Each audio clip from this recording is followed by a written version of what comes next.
Jason Hagholm here, and I am joined by top Canadian heavyweight Dustin Joynson. Dustin recently just signed with one of the top promotions in the world, one championship. Dustin, how's everything going? As your 2021's off to a great start. Yeah, it is off to a great start. Everything's going good. Training's fine. Just waiting for an opponent to, set the date so I can start this set this year off. Yeah, I think we're all excited for you to debut for one championship, which is obviously one of the biggest promotions in the world. But Dustin, the last time I talked with you was just before the Carl Seumanutafa fight for CFFC. Now that fight's behind you, you got the W. Let's review it. Like, how did it go for you? Because I thought it was a solid performance against one of the most heavy-handed strikers in heavyweight. Yeah, exactly. And people that don't know him don't realize he's fought in every big organization outside of UFC, right? And the people look at his record and say, oh, he's got a bunch of losses.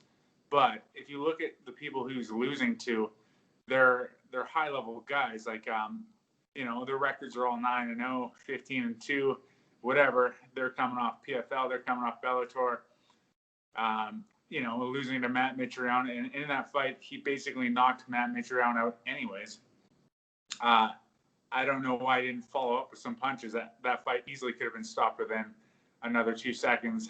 But yeah, no, he's a super tough guy. So I'm happy myself, to get that kind of win over a guy like that, to kind of prove to myself that I'm ready for the next level.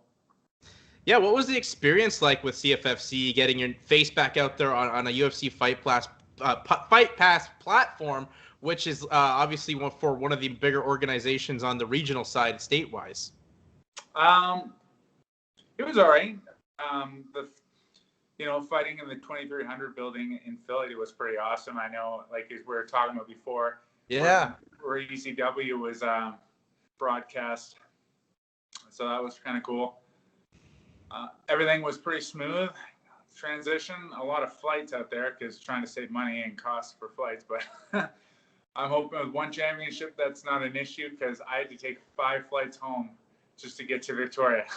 Wow, 5 flights plus then followed by a quarantine, right? So yeah, and plus I was I had to use crutches from all those leg kicks from Carl. So yeah, he really was working the leg kicks, but you were able to clinch him up and land the better shots and get the win in that fight. But yeah, we talked about, it was at the old ECW arena, and your entrance where you hit him with the little Triple H, Dustin. Right. Let's talk about that, because you said you had a big surprise. That was a surprise. What was the decision to go with OG Triple H music? I don't know. I liked that old 2000 era music more than Time to Play the Game or the Motorhead, whatever. I think that is still Motorhead. It's funny because that wasn't actually my original music I picked. I did want to come out to the Run DMC Degeneration X soundtrack, which I came out to in Havoc when I fought Grayson Wells for the title. But 2 days before that, I kind of said to myself, being like, you know what? I really want to switch the music and come out to the Triple H. And I asked them, and then they said no. They're like, oh, sorry, we can't do that. I was like, oh, it's kind of lame. I'm still coming out to wrestling music, but it's not the one I wanted. And it's funny because when we're backstage, a lot of people don't know that for a lot of shows, especially regional circuits, when you're getting ready to go out there, you're more or less hanging out with your opponent backstage, side by side. And I remember looking at him being like, oh my God, getting pretty nervous, right? I'm like, it's happening. And then he goes out first, and then I didn't know that they were going to play my Triple H music because they told me they weren't going to. But the second they played it and it hit, my adrenaline spiked up, and I was like, hey, they're playing my music. This is it. Let's do it. I started getting ready to go out there. And then all from then, it's like, all right, just act like you belong here and just go in there and kill it. Yeah, you know what? I thought that was just as exciting as the fight because I mean I recognize the music and just the Yeah. history of the pro wrestling. It's like what other pro wrestling music? Because you seem like a big Attitude Era fan. Like Yeah, what well, other options? huge. What other options would there be, Dustin? There's D'Lo Brown, Danger at the Door, the real deal. I love Uh, that. I actually really like that song. I think it has to maybe be the one championship debut. D'Lo Brown. You're looking at the Actually, real deal. I really like Test's old music too. Oh Test. yes, This is a test. It's like yeah. so it's funny so after the fight with Carl, I had to get a cab to the airport at 6 a.m. and I shared the cab ride with CM Punk. Oh, okay.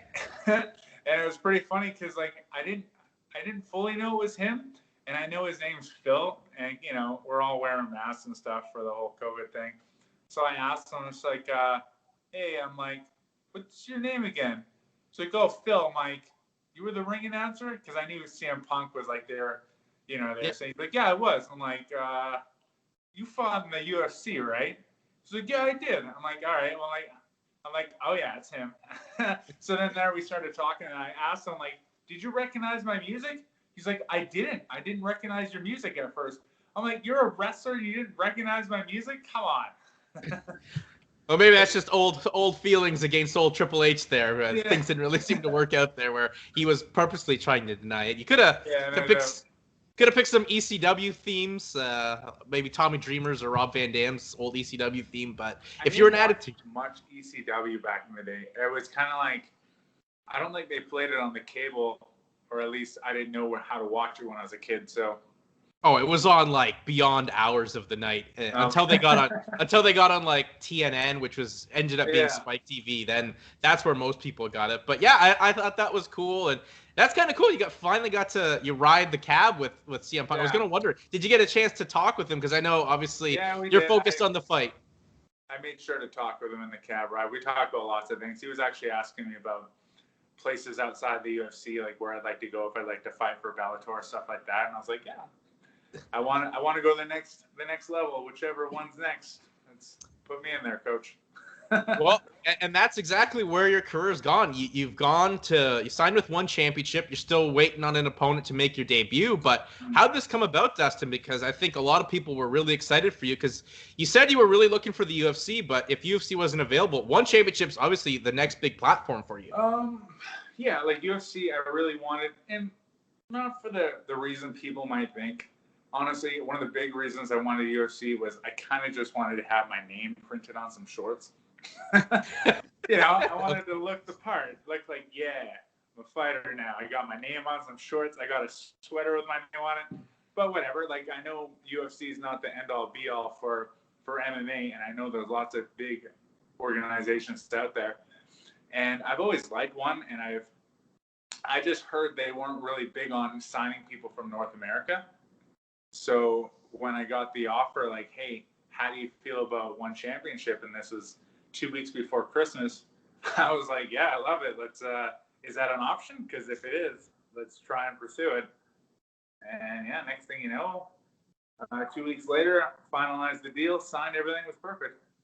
Yeah, what does it mean to you too? Because one, their heavyweight division's kind of been on the back burner with some of the lighter weight classes that they've been, marketing before. But it seems like one championship's trying to get that heavyweight division back in gear. Yeah. They've signed now you. They have Arjun Buller already on their roster, another fellow Canadian, and Brandon Vera's their heavyweight champion. What's it mean for you to be a part of a heavyweight division that has a lot of potential and growth to help, change the stigma of that promotion? Well, exactly, because there's like so much room for growth. It's a really big opportunity for me to be part of it and like help expand the heavyweight division. Like, and if I can become a face in the heavyweight division for one championship, then that'd be great for not only Asia, but I guess the rest of the world, because there's no choice but to watch out, right? Yeah, what's the family friends reaction been? Because I know most people don't know about one championship in North America, but you're fighting in Asia at like 3:30 in the morning now, West Yeah. Coast time. So yeah, a lot of people I've told, especially friends and family, they're MMA casual, so they don't really know what anything is outside of what UFC might be. So for me, being all excited, I'm like, guess what? I just signed with one championship. They're like, oh, what's that? I'm like, you're such a casual. I'm like, it's not. It's just one of the biggest organizations in the world next to UFC. I'm like, they got the whole Asia market, not to mention like they take up a lot of Europe and Eastern Europe and whatever. They had 2 billion more online views than the UFC did last year, so it's a lot of exposure. And I'm actually really happy to be fighting overseas in Singapore and places like that, Bangkok. And Manila. I got friends and family in the Philippines as well, so it'd be great for them to be able to come out and see me. Was that part of the reason you signed with them too, Dustin? Because you get to fight in Singapore and the Philippines, and that kind of different experience than fighting in North America. That was funny because like my manager, he's like, "Oh, one championship, they might be looking to expand more into North America so we can fight here." I'm like, like I'd rather fight in Singapore. I don't want to go to like Wisconsin to fight a card. I'd rather just. No, I think, you know what, part of the game is to travel the world and get some experience as well. Like, I think this is a win-win in both those cases. And, everyone's excited about what one championship can do and grow. I love the old Pride fighters, how they, fighting in Japan, fighting over there in Asia. Like, just to be able to say that I'm going to do that too. I just remember when I was first an MMA fan, I talked about it, like, how cool would that be to fight overseas? And this was before I could even get fights just in the regional and here or whatever. Like I was just making my debut and I was having a hard time finding anything. And I remember coaches were like, just let's focus on getting fights here first and before we start thinking about overseas. But it's crazy to think like that I'm finally at that point in my career where I have the opportunities now to fight there. And, it's even like sometimes I need to tell myself to like slow down and enjoy the journey because I try not to think too far ahead. Like, oh, maybe next year after that, fight for the champion, be champion, defend the belt, do this, do that. I'm like, okay, I need to slow down. I don't want to be like, next thing I know, career's older, I'm retired. I'm like, all right, I did it. I need to enjoy the moment a bit more sometimes and just remember it's the journey, it's not the destination. Yeah, I think that's just a great motto to have for anyone because if you've seen the movie Click, that's kind of what ends up happening. You just fast forward through your life. Time. Yeah, so we don't want anyone having anything like that happening. But Dustin, you said you're looking for an opponent, but I know one has a big card planned for Demetrious Johnson. Fighting for the one flyweight championship. What does it mean to you if you can get on that card? Because I believe that card's going to air on TNT in the United States. Well, it would be a lot of exposure. It would feel pretty good. I mean, the last fight I was on, CFFC, that was on Fight Pass. You got to think there was no UFC events on that night. I was the co-main event, so there was a lot of exposure for that. Millions of people saw it, even if they don't remember who I am. Because they're MMA casual as well. But at least I know I'm out there and I can easily Google myself and see it. And plus, the one has like arguably the best app out of any promotion to watch an event. Like it works so perfectly. So you have that going for you. But and what does it mean as well? Because you, as I said, you're now there, but Arjun Buller's there. So 2 strong Canadians from BC are fighting for one championship. I was saying that'd be pretty funny, and like no one would ever think, because Arjun only lives about 2 hours away from me. He's just a ferry and a short ride away from where I am. So could you imagine? Because I think he was supposed to fight for the title next. Yep. If he won that, and then I got to challenge him, it'd be like 2 guys from BC in Canada, an hour and a half away from him, fighting for the belt of one championship on the other side of the world. Like that's. You can't even make that stuff up. It's just too coincidental. Crazy.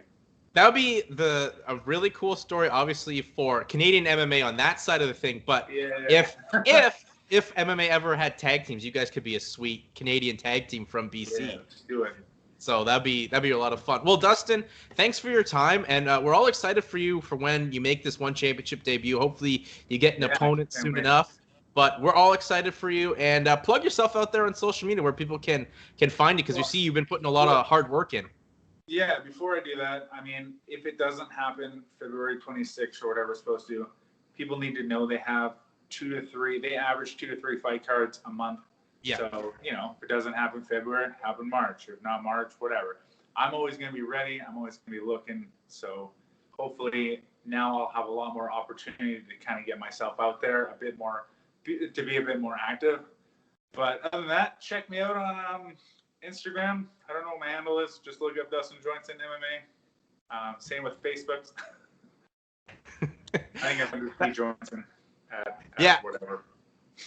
If you just search it in the search engines, Dustin Joynson, you'll find a bunch of accounts associated with him. Not find me. Yeah, he's very active on social media. And he's very active.